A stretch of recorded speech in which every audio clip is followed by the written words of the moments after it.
the speaker will be given 1 additional minute for the general public comment, for a maximum of 3 minutes total. Members of the public, if you choose to participate in the public comment portion of the agenda, you can participate in this meeting in a number of ways outlined on the agenda. Members of the public who participate in public comment are reminded that they can speak to any item on the agenda or a matter within the jurisdiction of the Board of Police Commissioners. Public comment is your opportunity to address the board, so you are free to express your opinion on matters before the board and to generally express when you disagree with other opinions expressed. However, directing your comments to other individuals who have spoken or attacking others who have expressed their opinions shall be deemed off-topic, and your public comment period will be concluded. Message for those attending meeting in person. These meetings are regular meetings between the board, the department, and key stakeholders. Meetings of the Board of Police Commissioners are open to the public. The state's Ralph M. Brown Act affords the public the opportunity to be present at the meetings, hear the presentations, and dialogue in real time, and provide feedback via the public comment period. During these meetings, there is a need for the board to carry out the public business expeditiously without delays or disruptions. Members of the audience shall not engage in any conduct which causes an actual disruption of the meeting. Those attending in person are reminded that disruptive behavior will be cause for removal. If you disrupt this meeting, you will be provided with only 1 warning to cease disruptive behavior. If you fail to cease such behavior, you will be removed from the meeting. All attendees must be seated. Failure to follow the rule will result in a warning and/or removal from the meeting. I am pleased to see the Mayor's Executive Directive 14 on police hiring that was published by the Mayor last week. I have heard from Vice President Suthers that our hiring mixers are full and we have an ample supply of candidates. The background process has remained a challenge for some time. This is an important step for police hiring, and I look forward to an update from the department on the progress of this executive directive, and I would like to have an update at our November 18th meeting. Additionally, for clarity, the 2004 Use of Force Year-End Review will return to the Commission for any further discussion and possible board action on September 23rd. With that, we will move to item 2, the report of the Chief of Police. Chief McDonald. Good morning, President Gordon Sanchez, Commissioners, Inspector General Barragan, City Attorney De La Guerra, and Mr. Sibley. Today I'll be discussing significant events from last week, providing crime update, and discussing our personnel strength. Last Wednesday, it was a privilege to attend the September 11th memorial alongside officers, firefighters, and community members as we honored the victims and heroes of that day, ensuring their legacy is never forgotten. On Saturday morning, the department hosted the 8th annual Heart of LAPD Wellness, Mental Health, and Suicide Prevention Walk. More than 1,000 officers, civilian staff, families, first responder partners, and community members joined in a powerful show of unity and support. Behavioral Science Services have been a pioneer in law enforcement mental health since 1968. I'm deeply proud that LAPD is helping drive a national conversation about law enforcement well-being and of the employees, families, and friends who showed their commitment to first responder health. On Sunday morning, I attended the Mexican Independence Day Parade in East LA. This long-standing tradition brings together thousands of families to celebrate culture, heritage, and pride. It was a vibrant event which truly reflects the spirit of Los Angeles. On Sunday afternoon, the Primetime Emmy Awards were held at the Peacock Theater located in the LA Live complex in downtown LA. I'm pleased to report that the event was carried out safely with no significant incidents. Our department worked closely with a number of partner agencies to make that possible, including the California Highway Patrol and contracted private security teams. I want to express my gratitude to all of our personnel for their professionalism and coordination. It's teamwork like this that ensures large-scale events run smoothly and, most importantly, keep everyone safe. On September 10th, 2025, at approximately 5:20, Mission Patrol uniformed officers responded to a radio call of an assault with a deadly weapon suspect at 8727 Orion Avenue. The comments of the call indicated that the suspect, identified as Gustavo Ramirez, was armed with a glass bottle and a firearm. As an airship arrived overhead, they directed officers to the area of Orion and Parthenia, where the suspect was observed. Upon contact, the officers attempted to gain Ramirez's compliance by issuing verbal commands. Ramirez failed to comply, pointed a handgun at the officers, and an officer-involved shooting occurred. Los Angeles Fire Department responded and transported Ramirez to a local hospital, where he was pronounced deceased. No officers or community members were injured during this incident. The handgun used by Ramirez was later determined to be a black plastic replica. The replica handgun was recovered at the scene and booked as evidence. Department of Justice responded to the scene and assumed investigative responsibility for the incident. On September 14th, at about 10:45 p.m., Hollenbeck area gang enforcement detail uniformed officers were driving in the 2400 block of Boulder Street when they encountered a suspect, later identified as Francisco Garcia, in possession of an open container of alcohol. As the officers attempted to contact Garcia, he fled, and a short-foot pursuit ensued. Garcia ultimately fell while running between residents and produced a handgun from his waistband area, which resulted in an officer-involved shooting. Garcia was struck by gunfire and was taken into custody without further incident. The officers rendered aid until the arrival of Los Angeles Fire Department personnel. He was subsequently transported to a local hospital where he was listed in stable condition. A loaded 9mm Taurus pistol with a seated high-capacity magazine was recovered at the scene and booked as evidence. No officers or community members were injured during this incident, and Force Investigation Division investigators responded to the scene and are handling the investigation. Year to date, we've recorded 33 officer-involved shootings compared to 21 this time last year. We've exceeded our 5-year average of 32 incidents annually. Nearly 76% of the incidents originated from community calls for service rather than observation activity. South Bureau continues to account for the largest share of incidents at 12 OISs, and approximately 1 in 4 suspects exhibited behavior of mental illness. On Monday, September 8th, Robbery Homicide Division initiated a death investigation after human remains were discovered in a vehicle being stored at Hollywood OPG. The vehicle had been impounded by the Los Angeles Department of Transportation on September 5th for being parked on a public street for more than 72 hours.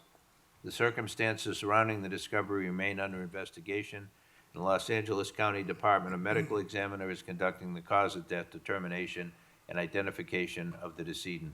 At this time, no additional information is available for public release. On Tuesday, September 9th, Robbery Homicide Division assumed investigative responsibility for an arson death investigation after a body was discovered in the trunk of a vehicle impounded by the Los Angeles Department of Transportation on September 8th. The vehicle was being stored at 77th OPG Tow and had sustained fire damage in the trunk area. The vehicle was registered to a reported missing person. A follow-up investigation at OPG by missing persons units detectives that same day led to the discovery of the body. On September 11th, an autopsy was conducted. The decedent was determined to be female. The coroner ruled the death a homicide, finding that it occurred prior to the fire. Identification of the decedent is pending. There is no known or suspected connection between the Hollywood and the 77th cases. On September 11th, about 5 in the morning, Topanga patrol officers responded to a radio call of a possible burglary in the 22900 block of Calvert Street in Woodland Hills. Responding officers determined that a robbery kidnap may have occurred and notified Robbery Homicide Division. Detectives from RHD responded to the scene and assumed investigative responsibility. Throughout the day, RHD investigators worked to establish whether a robbery kidnap had taken place and to clarify the circumstances surrounding the incident. RHD requested the assistance of Metropolitan Division SWAT personnel and detectives from Gang and Narcotics Division. The investigation led to numerous follow-up operations across the San Fernando Valley, and on September 12th, the final search was conducted at a location in North Hollywood, bringing this phase of the investigation to a close. All potential kidnapping victims have been identified, accounted for, and are safe, but the investigation remains ongoing.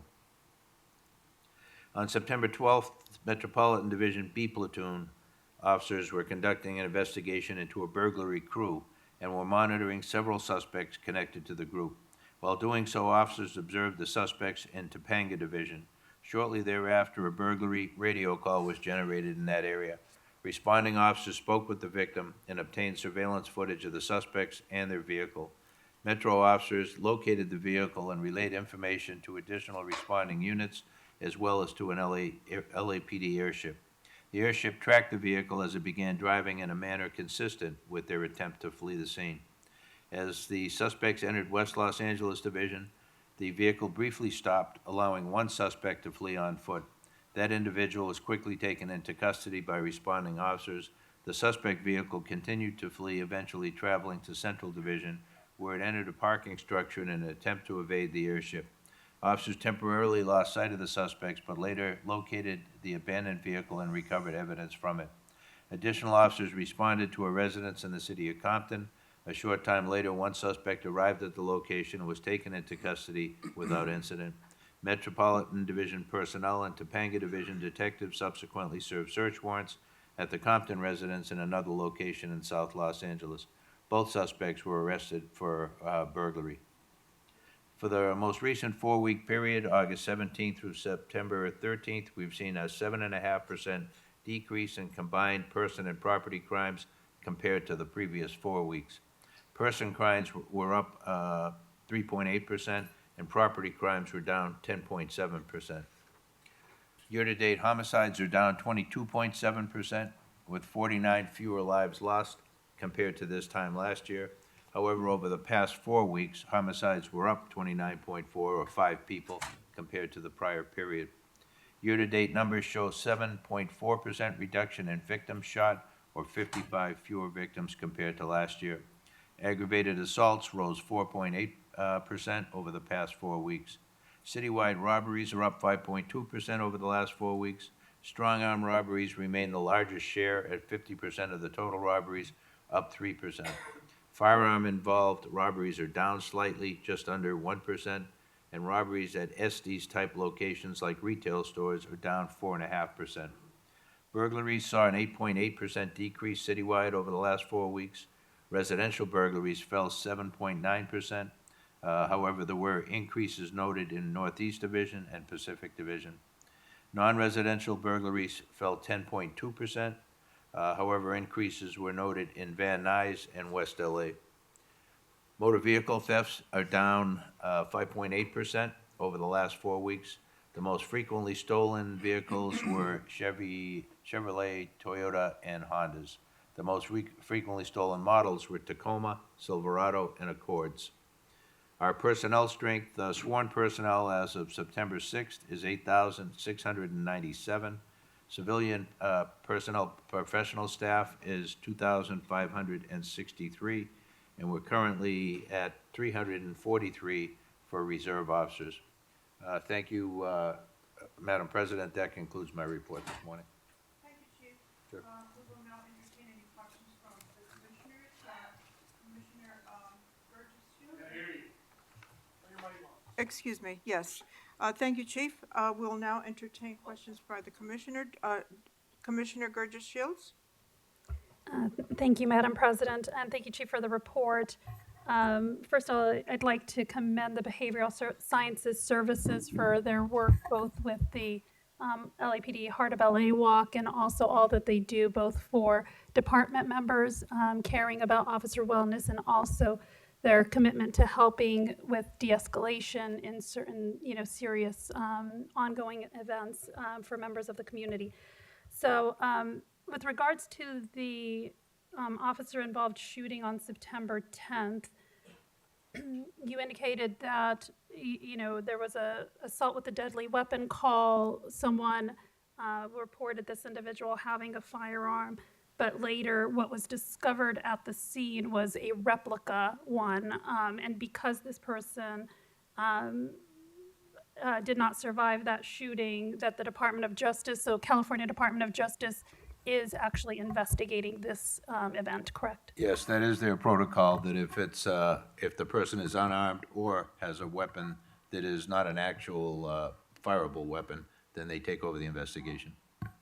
And so in addition to the department's investigation and then it coming to the police commission for adjudication, the Department of Justice will also render its findings. They will, yeah, they do their own investigation on this and report to us what the outcome is. Okay, thank you. I had a couple of additional things that were mentioned. One is, and without getting into ongoing litigation, I understand that a preliminary injunction has been issued against the department in connection with the treatment of press during First Amendment assemblies.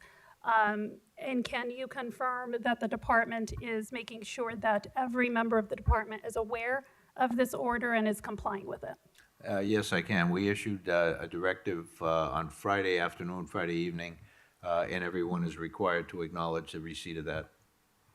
Thank you.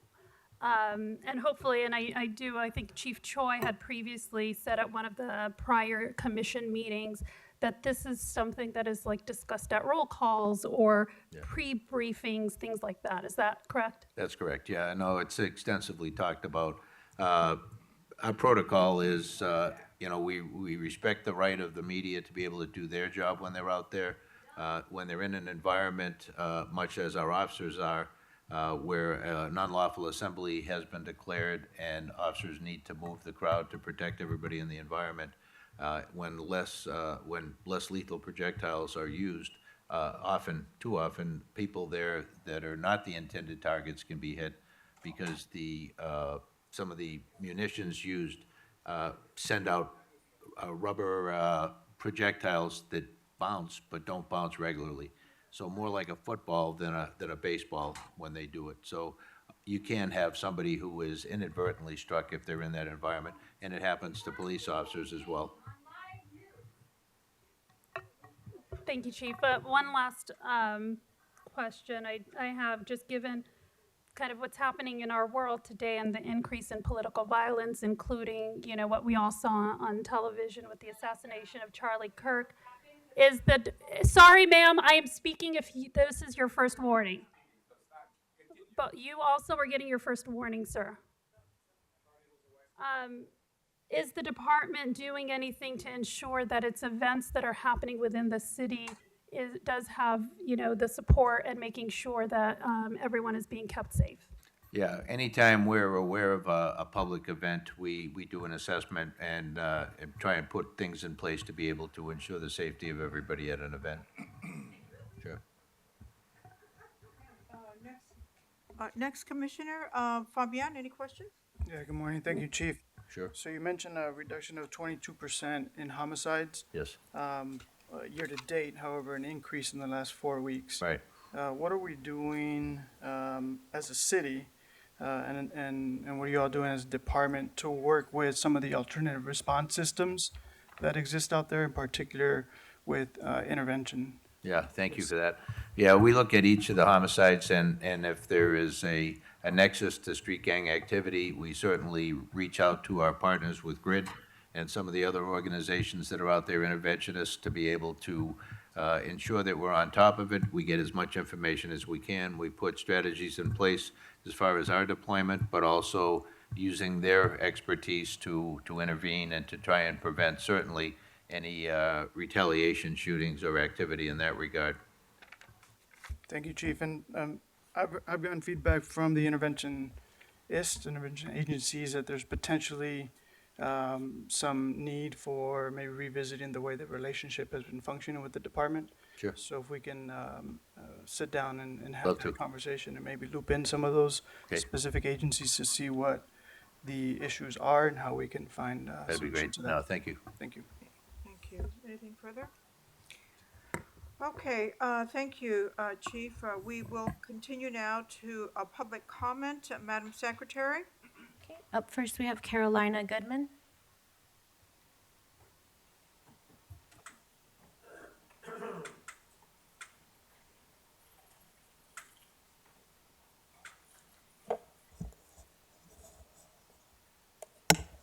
Good morning, Commissioners, Mr. De La Torre, Mr. Sibley, Mr. Barragan, and Chief McDonald.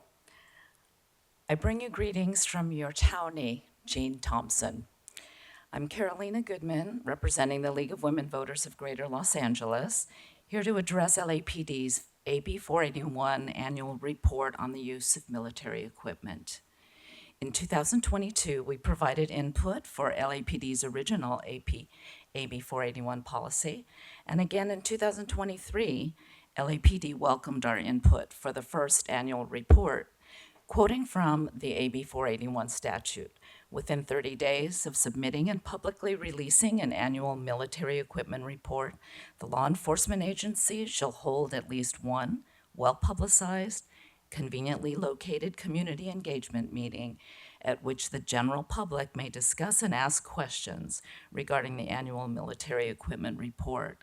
Last year, on October 22nd, LAPD announced that the community engagement Zoom meeting would take place on October 24. It felt disrespectful to have only 2 days' notice. Most of the meeting was a slide presentation about military equipment. Then the Zoom crashed. Some of the members of the public were able to log back in. There was insufficient time for public comments and questions. Commander Shiftatelli apologized and said that LAPD would set up another meeting. That did not happen.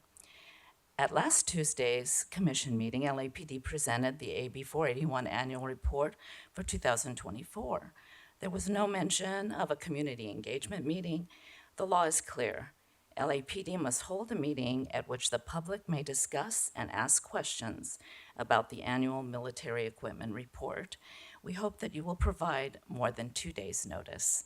Thank you. Next on Zoom, we have Jill. Good morning. I always call you to discuss your entanglements with the child trafficking cult of Scientology. I know you have to be aware that there's a lot of raids occurring that have recently happened in Tampa, Florida. There was a big raid of a cult that is actually doing the very similar things that have been going on under your nose here in LA.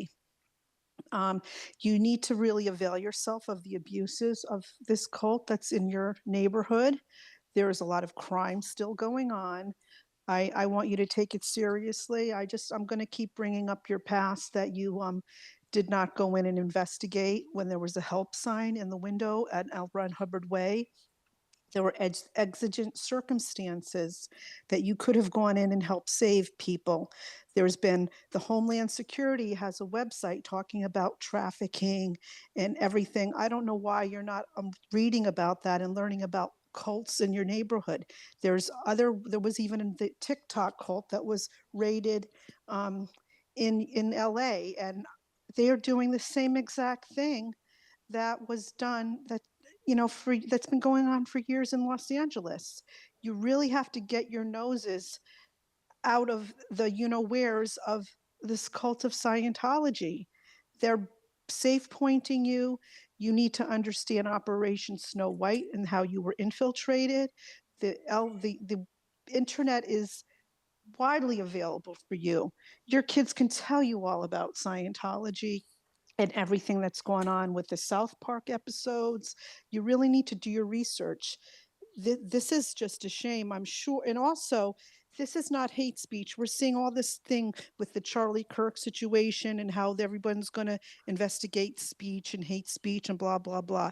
But this is not hate speech when the protesters are making you aware of the abuses. And I hope that you do not go after people for spreading the truth about what's really going on behind the walls of that compound on L. Ron Hubbard Way. It's not hate speech, and the Jewish community would tell you it's not hate speech.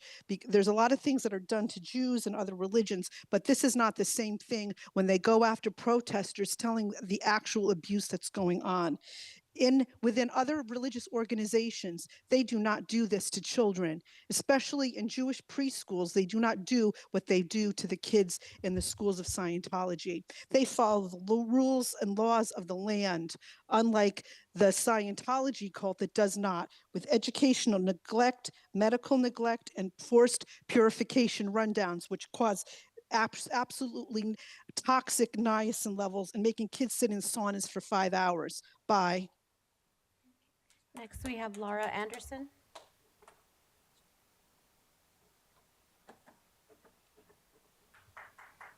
Hello, hi board, everybody.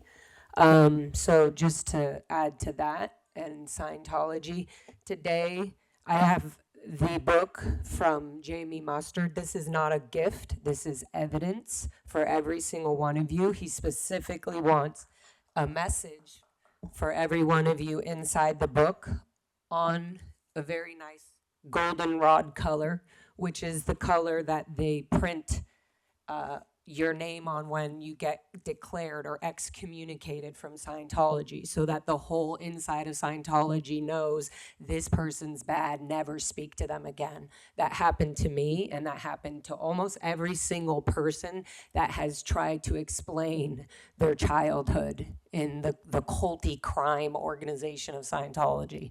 So this book is a very detailed, full of evidence of this one person's childhood that represents a lot of the children and the abuses and the crimes that were going on. He specifically knows I'm here today, and he specifically is listening and knows who's on the board.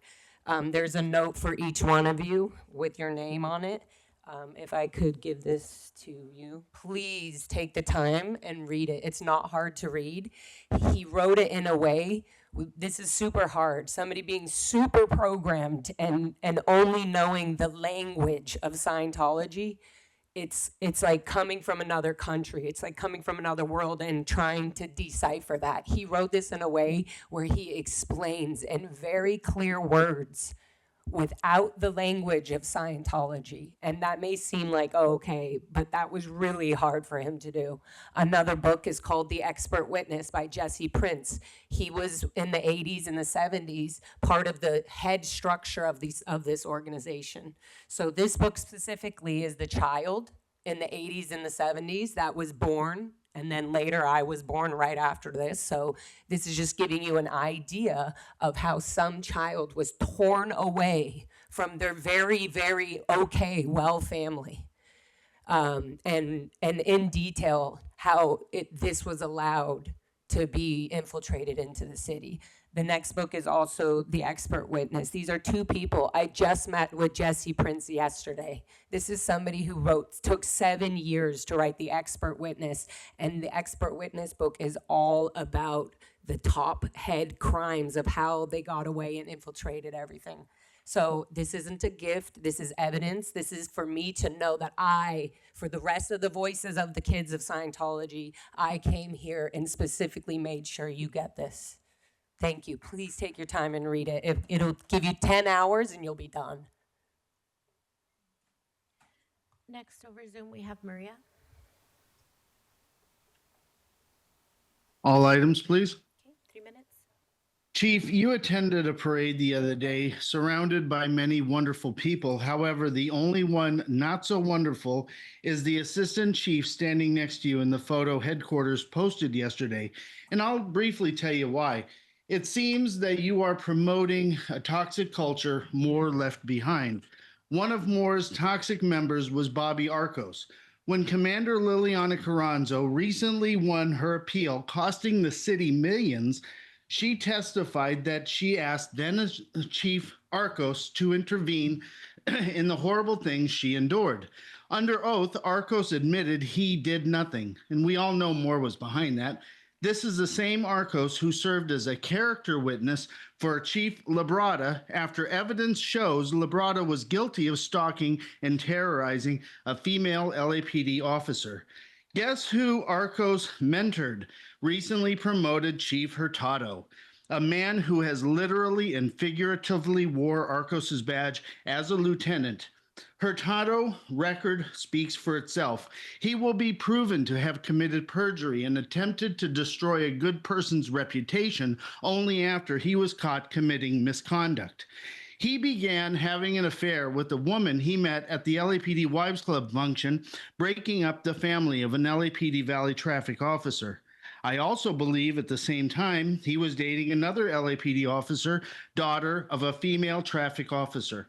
Hurtado also forced a new lieutenant into Hollenbeck's command for a detective CO, only to later move her to Central Division. To this day, she still works under him.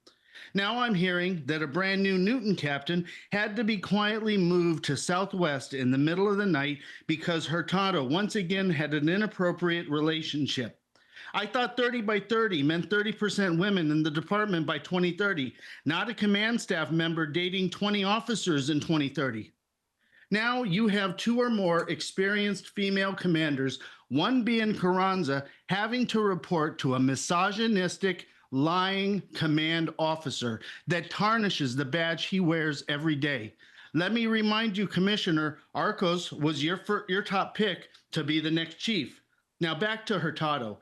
Did you know he has stay-away orders? One female officer in particular has to exit the room if Hurtado is present, and you promoted him to assistant chief. What were you thinking? Maybe you were not thinking since you have Choi do all of your work. I heard that the assistant chief can't even text you. Everything has to go through Dominic Choi. You created a 4th assistant chief position that makes $380,000 a year while you shake hands and kiss babies and lay off civilian employees. This department needs help. God bless the LAPD. Next, we have Andrew Gravener.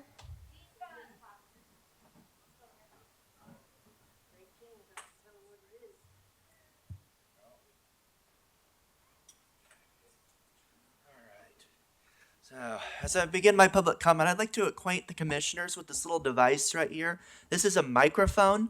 So you take it, you speak into it clearly so that people can hear what you're saying. So maybe you should learn how to use a microphone since some of you don't seem to know how to do that. So let's go on to the chief's report, which should be limited to a maximum of 3 minutes at every meeting. If the chief's report exceeds 3 minutes, we shall match the amount of time the chief takes. Regardless of how long the chief takes to give his report, everyone should be able to speak both in person and on the phone. I calculated 10 minutes and 33 seconds for the report today, not including the questioning that we couldn't hear. So that's really excessive. It sounded like one of the shootings over the last week was related to officers reacting to someone with an open container of alcohol. Is that really something that cops should be responding to? I mean, you could claim, the person pulled a gun, but it didn't sound like the cops were already interacting with the person before that ever happened. So why were they worried about the open container of alcohol? Is that really something that you should all be paying attention to? I don't think so. So we have the consent agenda. We have $19,000 for a holiday party at one station. That's really excessive. What do you do during your holiday parties? How do they get this expensive? You can't do anything on the cheap here? Everything has to be thousands of dollars with this department? I guess that's what happens when you get $3 billion a year or whatever. So we have a $1,500 donate. Oh wait, here. Start off $960 for the cadet program in West LA. Fuck the cadet program. This is just indoctrinating teenagers, and then the cops turn around and sexually assault the female cadets. So we have $1,500 for a executive development course from the FBI. So I'm not sure, based on the guy who's currently running the FBI and the current head of the FBI reports to, I wonder what this executive development is going to be. What kind of ethics they're teaching you in that course. Okay, so we have item E, which is the your report on waiving towing fees. So you sound like you don't want to do that because despite all the chief's lies, you all assist ICE, and you keep claiming you aren't. Fire, McDonald. Hear from every speaker. Next, we have Steve Riley.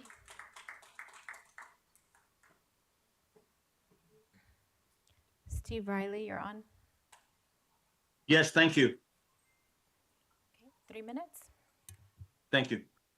Great report, Chief McDonald. I'm glad that you mentioned the 9/11 memorial and the Heart of LA event that shows real heart. The United States of America is a constitutional republic. Christ is king and all lives matter. Today, I dedicate my public comment to the memory and legacy of Charlie Kirk, a Christian and American martyr of faith and freedom. I also dedicate my public comment time to all the victims who perished in the terrorist attack of 9/11/2001, 24 years ago. To the police officers, firefighters, and all the precious lives that were murdered that day and lives which are still being impacted today. They are not forgotten. Did the police commission mention 9/11 at the last meeting? A letter has been written to be posted on lapdonline.org on that very subject. And by the way, letters were submitted last week, but were not posted in a timely manner. Please do better. You did today, and thank you. Was 9/11/2001 acknowledged or mentioned on the lapdonline.org website? Was there an LAPD or citywide commemoration of the most tragic event that took the lives of 2,177 precious human beings and injured thousands more? Not last week, it wasn't, but thank you, Chief McDonald, for today. If so, why was it not mentioned last week? The fallen are not gone until they're forgotten, and it seems as if you or some of you have forgotten them. Victims should never be forgotten. The fallen should never be forgotten. Restore the blue line flag. That blue line represents all police officers, the fallen, active, and retired, as the fabric of America, red, white, and blue. And on the subject of flags, it has been noted that Comrade Mayor Bass issued a memo forbidding LA city departments from lowering the American flag to half-mast to honor Charlie Kirk. All lives matter and are precious. Therefore, I propose that the flag be lowered to half-mast for every murder victim in the city of Los Angeles for one day to commemorate and remember the victim, and that an American flag be presented to the victim's family. The victim should also be acknowledged by name and details to be agreed upon with the families, posted on the lapdonline.org website in a prominent place. In remembrance of the victims and their families, I mentioned the victims: Jamil Shaw Jr., Hang Noor, Myrna Sosa, Irina Zarutska, LAPD Officer Dwayne Johnson, Charlie Kirk, and all the victims. Sadly, too many to name. I offer prayers. God bless the LAPD. God bless Los Angeles. And God bless America. Thank you. Next, we have Gabriel Cabrera. Good morning, Commissioners. Good morning, Chief. I am Gabriel Cabrera, the former LAPD police officer that has spoken in front of the Police Commission 3 previous times. In January 2024, the Police Commission, you, initiated a complaint on my behalf that was forwarded to the Office of the Inspector General. For that, I say thank you. I patiently waited over a year to be contacted by the OIG, but they never reached out to me. After sending them numerous emails, they finally responded to me. The response was one sentence long. Quote, "Mr. Cabrera, there is nothing the Office of the Inspector General can do regarding your matter." End quote. One sentence long. No explanation, no rapport, no logic. And for that I say, there's a 20,000-pound gorilla in this room, and it's called the U.S. Constitution, the supreme law of the land. The fact that my due process rights were violated by then Chief Beck was totally ignored by the OIG. Commissioners, I hate to be redundant, but in point of fact, the OIG, the police, the LAPD, and the Chief of Police do not supersede the U.S. Constitution. The OIG cannot refute this fact, so what do? They ignored it. The Police Commission, you, as an independent entity, can right this wrong. Even though the Police Commission is appointed by the mayor, in theory, you are supposed to be untouched by political pressure. You can do the right thing. When then Chief Beck advised my board in writing to find me guilty and terminate me before I appeared in my police trial, my constitutional right of due process was violated. That tainted my entire Board of Rights trial. You may or may not be aware, but for the last 3.5 years, every Tuesday, I conduct a protest in front of LAPD headquarters for 4 hours, in the heat, in the rain, and in the cold. I am constantly being threatened and cursed at by people that are anti-police and pro-police and the random street person. I have been assaulted numerous times. When the OIG made their decision and sent me their answer, they may have thought, he's beat, he's licked. Well, I'm not beat. I'm not licked. I'm going to continue to fight for this cause. I'm going to continue to risk my life every Tuesday and conduct my protest. I'm not going anywhere. Commissioners, remember 2 things. Perception is reality, and with God, anything is possible. I'm putting my faith in God. Thank you. Next, we have Big Amy.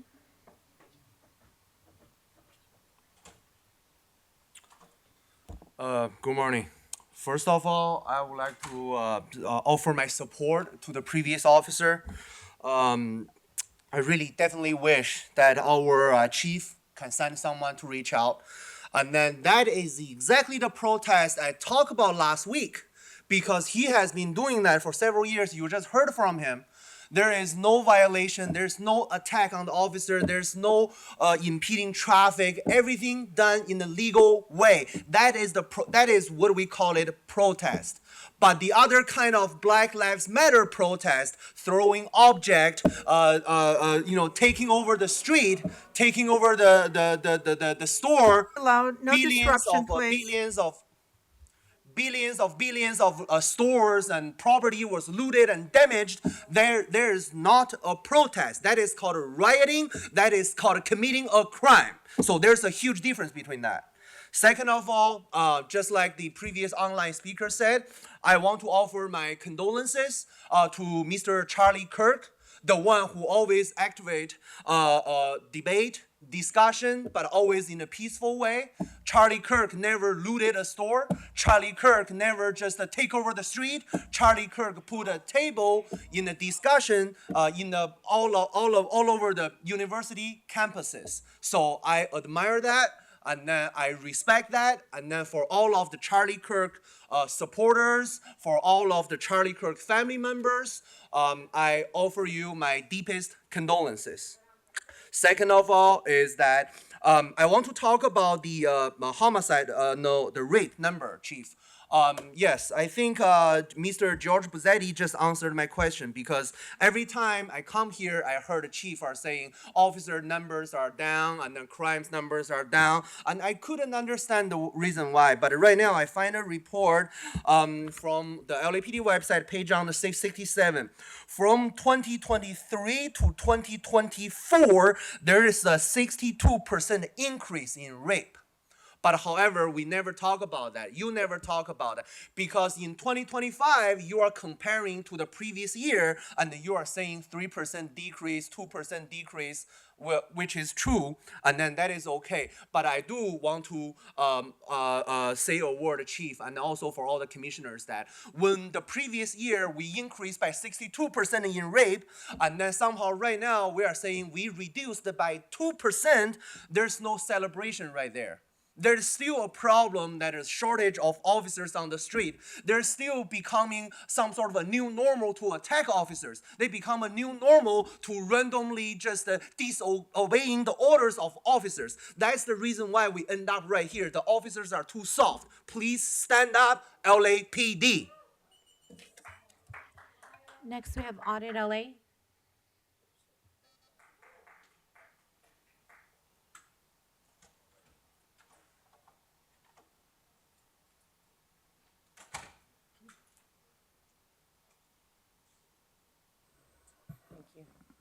Good morning.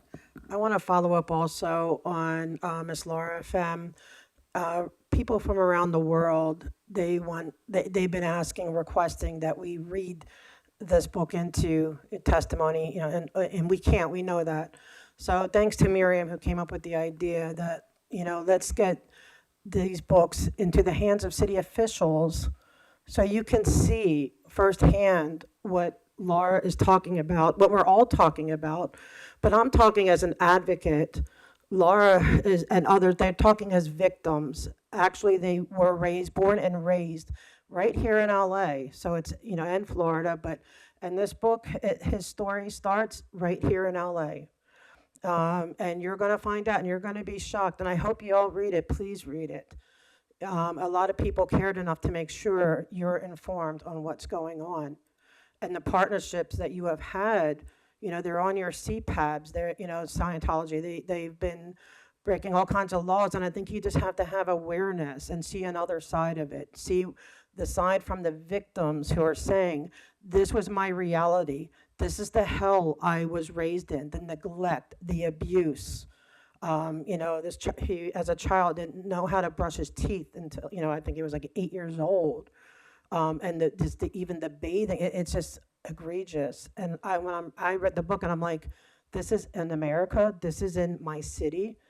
And if I wasn't already persuaded to protest for, then I would absolutely, after reading that book, in it until whenever. And like Amy said, Jill said, that it is not an attack on people's religious beliefs. You can have whatever religious beliefs you want, but your organization cannot be criminal and have criminal acts, criminal, neglect, all kinds of senior neglect, which is still going on. There's still minors in Sea Org. There may not be the infants anymore, but they're still minors. We don't know how they're housed. We want a wellness check on any of the minors. We want wellness checks on the seniors. And we've been asking for this. But you cannot read this and then look at everything the same way. And I'm going to keep asking to remove them from your CPABs. Remove all connections, Chief, please, until you really get to the bottom of what's going on, and to know, and for them to answer. They need to answer for what happened to them, even though it's not, I know there's always statute of limitations, but they should not. When you read this book, and I hope you do, and you hear the testimony of victims, I think hopefully you will at least agree they don't deserve to be on your CPAB until this has been adjudicated. Thank you. Next, we have George Bazzetti. George Bazzetti. Okay. Gabriel.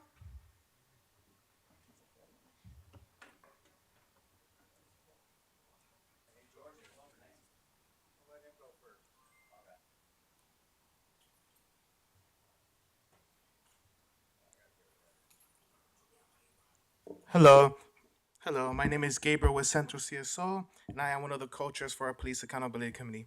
The last time I saw Jim McDonald, I was speaking up against him being appointed LAPD chief. My main concern was his history of collaboration with ICE when he was the LA County Sheriff. Months later, now we see LAPD clearly protecting masked agents while they target and kidnap Raza. LAPD can lie about this, but Chicanos in Los Angeles know the truth.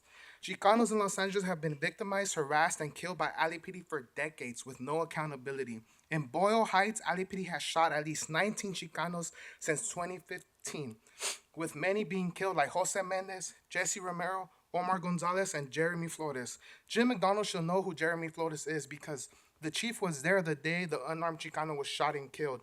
Under AB 1506, the murder of Jeremy Flores is being investigated because Jeremy Flores was unarmed. We demand the officers who shot and killed Jeremy Flores to be charged and imprisoned. LAPD Hollenbeck just shot a Chicano on Sunday night, and those same gang unit officers continue to harass the friends of Francisco Garcia, who luckily survived the shooting. We asked for the LAPD Commission to hold a meeting in Boyle Heights to hear from the residents who are directly impacted by LAPD's oppression and for it to be held during the evening when working class Raza are able to attend. Last but not least, I asked for the Commission to investigate and ban the use of the racist Speedy Gonzalez pin that Hollenbeck officers wear. From what I understand, it is not authorized and it is disrespectful to the neighborhood LAPD is supposed to be serving.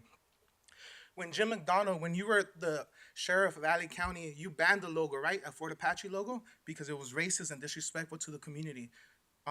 Alex Villalova brought it back, and Robert Luna, it's still under Robert Luna. But you have a racist logo at the Hollenbeck stations. The Speedy Gonzalez pin, those same officers that shot Francisco Garcia are wearing those pins, most likely, because that's what wears the gang unit. So we ask that it bans. There's no need to be wearing it. It's disrespectful to our neighborhood. So, and we also invite y'all, come out to Boyle Heights. You know, it's hard for working class raza to be out here. You know, it's the morning, people have to miss work, miss school to be here, daycare. So come in the evening, come to Boyle Heights, make it in the evening. You know, if you really want community engagement, if you really want to hear what people in the neighborhood have to say, residents of Boyle have to say, I encourage y'all, come out here, have a meeting. Y'all done it before. There's been 19 people shot by Alley PD since 2015, at least 19 people shot in Boyle Heights. This is what we experienced, the second most, right? So we encourage y'all to come out, and I'm gonna milk it. So yeah, you know, you want to talk about, you know, you don't collaborate with ICE. We see it. You could lie, you could pretend that you could, whatever. Doesn't matter. That there's a reason people aren't calling the police. There's a reason people aren't, you know. You want to protect these mass kidnappers while they're doing this, but then you come to the East LA parade. ICE could have showed up and targeted everyone there just for speaking Spanish, just for being Mexican.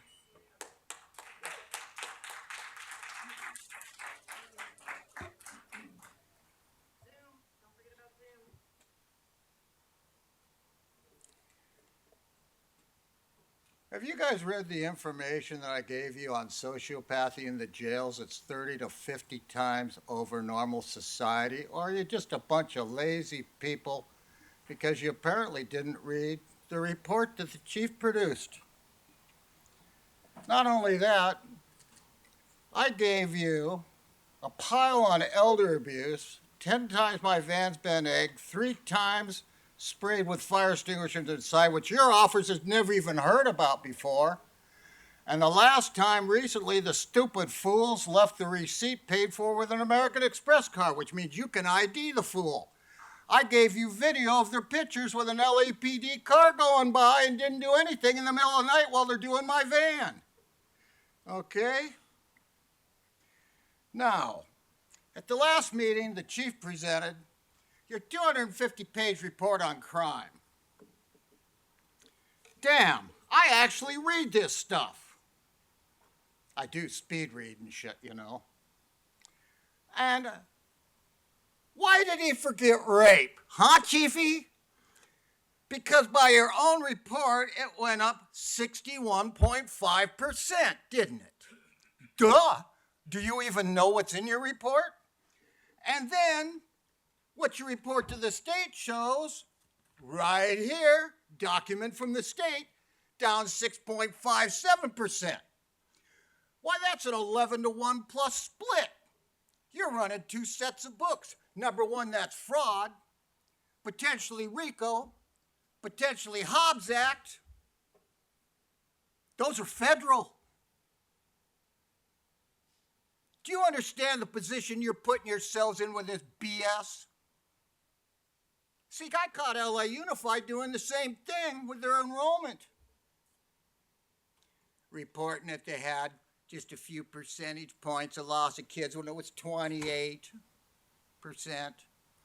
Now they're down 390,000 students with no drop in the population of this city or the birth rate.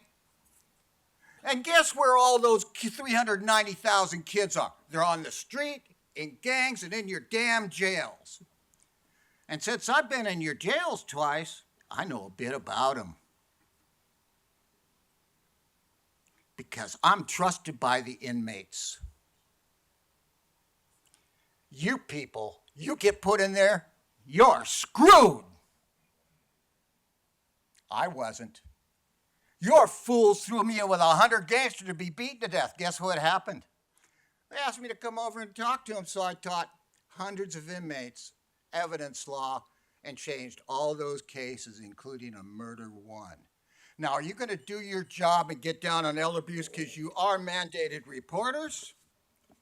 And as usual, because I give you no way out, here it is all in writing. A lesson for all of you. Don't just speak. Put it in writing because it goes in the heart. Next, we have Carlos. Carlos.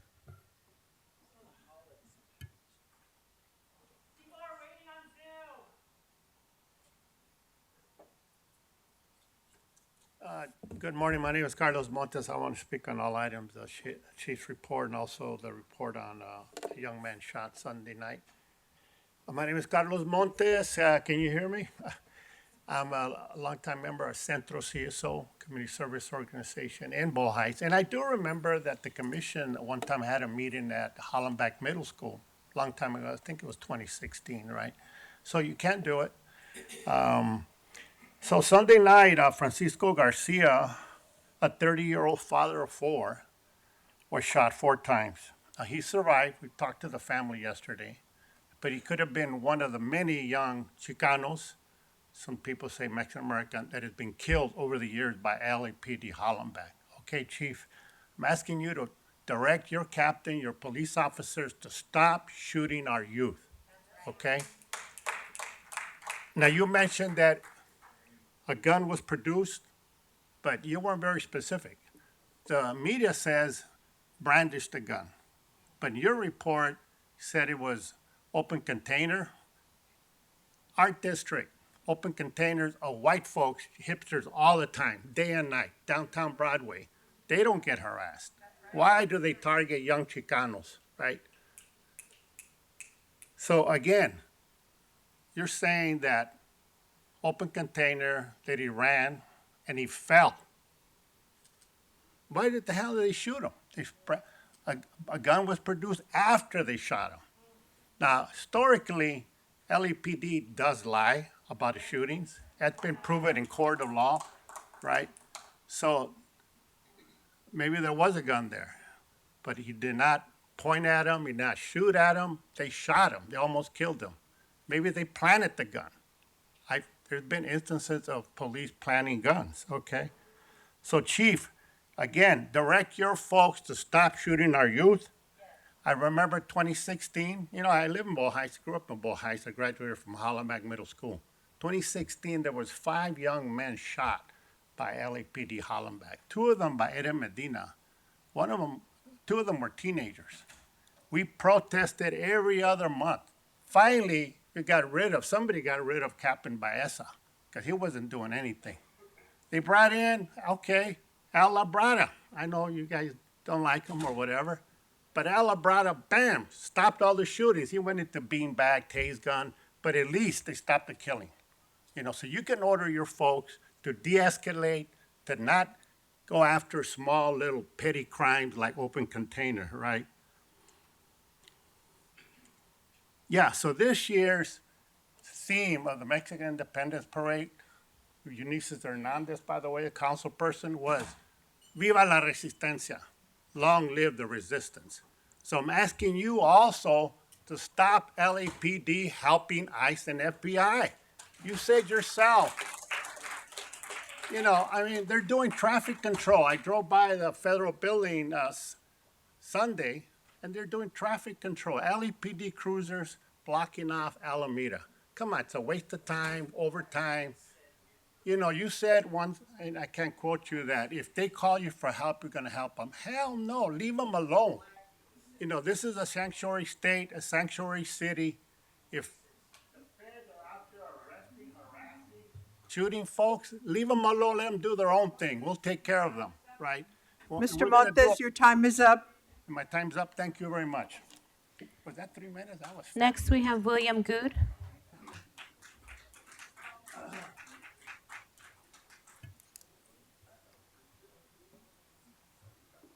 Good morning. So, just a little while ago, Jim McDonald was talking about the Mission Division shooting, and he said that the suspect in that case who got shot had a replica firearm, a plastic gun. But while you were stating that, your own PIO just tweeted about that incident saying that the person had a handgun. So there's a disconnect between what you're saying and what your department is saying in real time. Now, another thing is, you mentioned that there was an injunction on the LAPD for essentially beating the crap out of journalists. That happened last week, but this has been going on for 2 months. It started off with them beating journalists, and them getting in a restraining order, and then them violating the restraining order, and then having the hearings over the injunction and getting the injunction. During that time, none of you guys said anything. Rasha said something last week in passing, but you guys failed in your duties of oversight. You guys should have been on top of that 2 months ago, asking questions, demanding that it stop, but you said nothing. And that's what we've come to expect of oversight with this body.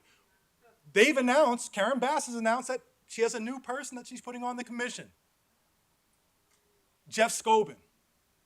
Did a little bit of research into him, found out that he's done $800,000 in business with the city over the last couple of years, so that's really convenient. You know, that's the person we want doing oversight, the person who's literally making gains off of the city. Then he also donated $1,000 to Mike Lee Stafford B's defense fund. That's who we want on the oversight committee? That's who Karen Bass wants. But then I went onto social media. I said, you know, let's find out what this guy is really about. I go onto his Twitter account. First thing I see is him retweeting AIPAC. And I scroll down, and he's attacking Cori Bush, a legislator in another state, because she criticized Israel. So he called her anti-Semitic. Anti-Semitic for criticizing Israel. Then I scroll through, and for the last 2 years, he hasn't talked about LA. He's talked about nothing about LA in any sense, or about the LAPD. He talks about Israel only, supporting Israel. There are pictures of him on there dressing up as an IDF. His wife dressing up as an IDF. His kids dressing up as IDF. Now let me ask you something. When you think of oversight and accountability, do you think of the IDF? And is this who we want? Somebody who idolizes the IDF? Is that who we want on our police oversight committee? It makes no sense. This guy has no business being on this committee. Karen Bass better find somebody new, or else we're going to sit there and I'm going to take it to his business and put him through hell. You guys didn't sustain a complaint against him last week. I'm coming to your fucking house, starting in Pasadena. We're all going to your fucking house. Jonathan Foster.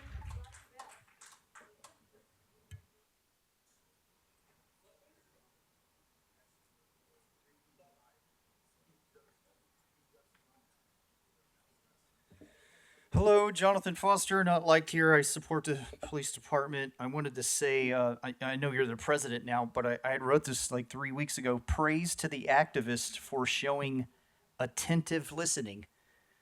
Your head's not down. I noticed that. You're always listening. And the other four bums always are down doing this. I never see their face. Thank you. You know, I don't agree with you at all much, but I did notice at least that. I did run for president. I tried to run for president. I wanted to arrest all the people in California that are doing this stuff. And crime is down because of Trump. It's not because of the LAPD. So let's see. Let's put this one up. I forgot last week. We have these closed sessions, and during the closed sessions, there's no secret that we adjudicate cases. And you know, and the commission looks extensively at each officer-involved shooting, each significant use of force. I think what we're seeing is an uptick on the willingness of the criminals within the community to assault officers. Yeah, and that is what happens. When they point the gun at the police department, everybody knows that you might get shot. And I've noticed that everyone committing crime is either racist or mentally ill or both at the same time. That's what I've noticed in 6 years coming down here. So there was the non-categorical use of force on, remember that chart they put up, and it had the tasers, the 44 millimeter rounds and bean bags and all this kinds of stuff. And what I wanted to put down here, some things that's not on there, was the net guns. There wasn't net guns down there because people haven't gotten any.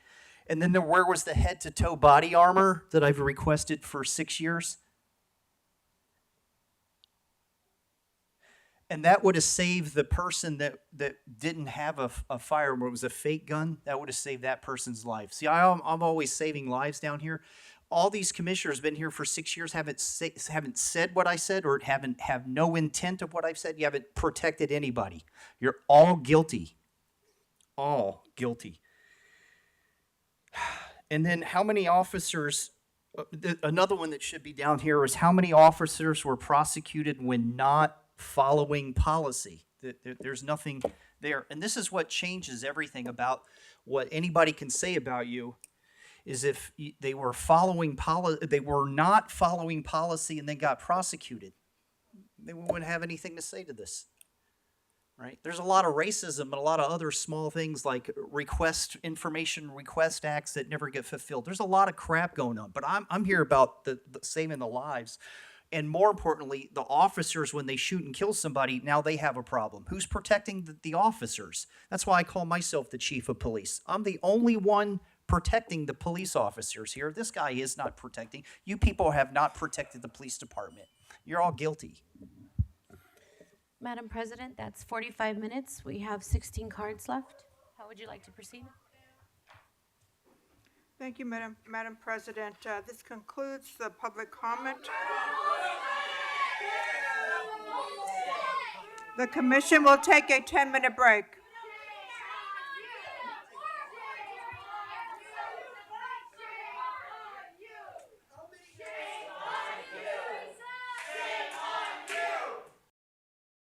Meeting is back in session, Madam President.